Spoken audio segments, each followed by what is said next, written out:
Assalamualaikum mga babo.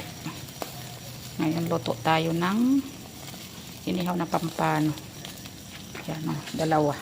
Lagyan ko tanglad ang loob para hindi mo lang sa tapos. Pinigaan ko ng lemon, tapos dikdik ako.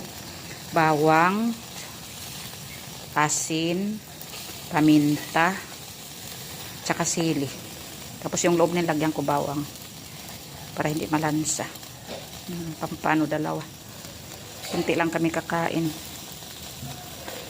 Hindi na kailangan paramihin. Sayang lang yung pagkain.